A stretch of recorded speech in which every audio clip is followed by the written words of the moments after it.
भक्त के लिए महाकाल ने भस्म कर दिया काल को। महाकाल शिव की महिमा अपरंपार है।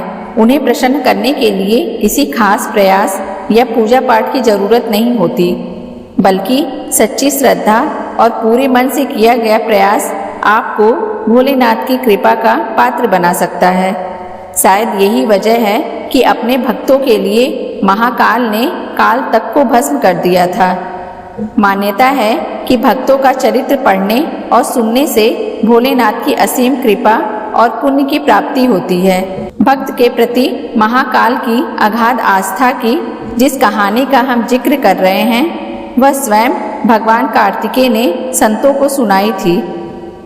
राजा श्वेत केतु सदाचारी, सत्यवादी, धर्म के मार्ग पर चलने वाले सूरवीर और प्रजापालक थे। वह अत्यंत ही निष्ठा और प्रेम भाव से प्रजा का पालन और अगाध आस्था और श्रद्धा भाव से शिव भक्ति करते थे। उनके इस भक्ति भाव से महाकाल अत्यंत प्रसन्न थे।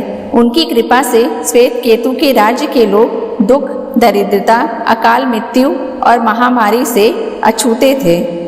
एक दिन जब राजा श्वेत केतु का जीवन काल समाप्त होने को था और वह भोलेनाथ की आराधना में लीन थे, तब चित्रगुप्त ने यमराज से कहा कि राजा श्वेत केतु की आयु अब पूरी हो चुकी है, अब उनके प्राण हरने का समय है। तब यमराज ने अपने दूतों को आज्ञा दी कि वे जाएं और श्वेत केतु के प्राण हर लाएं। यमदूत राजा श्वेत केतु के पास पहुँचे तो वह शिव मंदिर में थे।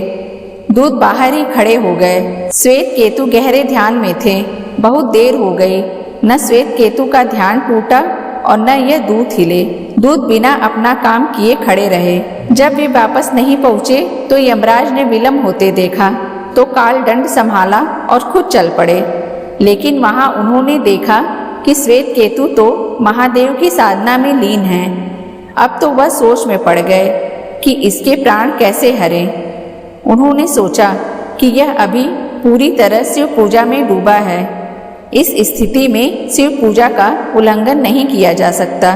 तब वह भी बाहर ही खड़े हो गए।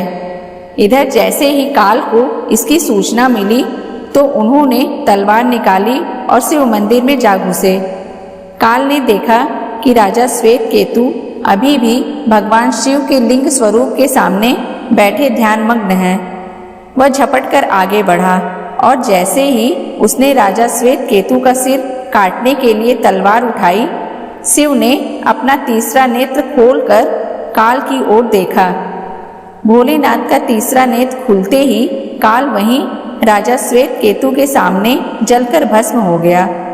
थोड़ी देर बाद जब राजा श्वेत केतु का ध्यान टूटा, उन्होंने अपनी आंखें खोली तो राख में बदल चुके काल को देखा। उन्हें चिंता हुई कि यह कौन है और क्या है।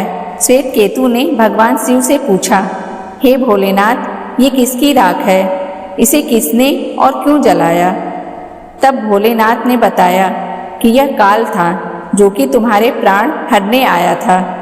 राजा श्वेत केतु ने कहा कि हे महाकाल, यह तो आपकी ही आज्ञा से तीनों लोकों में विचरता है, लोक को नियंत्रण में रखता है। इसी के भय से लोग पुण्य कार्य करते हैं। आप इन्हें अति शीघ्र जीवन दान दे दें। शिव जी की कृपा से काल जी उठा और उसने उठते ही श्वेत केतु को अपने गले से लगाकर बोला, राजा, तुम जैसा तो तीनों लोकों में कोई नहीं है। तुमने तो अजय काल को भी जीत लिया।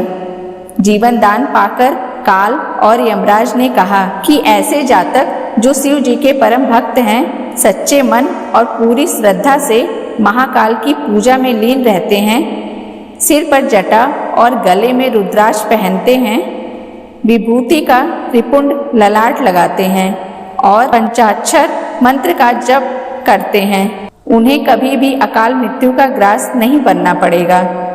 कथा के अनुसार इस आशीर्वाद के बाद श्वेत केतु ने लंबे समय तक राज किया और फिर महाकाल की कृपा पाकर उनमें ही विलीन हो गए। फ्रेंड्स, अगर आपको हमारी धार्मिक कहानियाँ अच्छी लगती हैं तो प्लीज़ मेरे चैनल को सब्सक्राइब करें।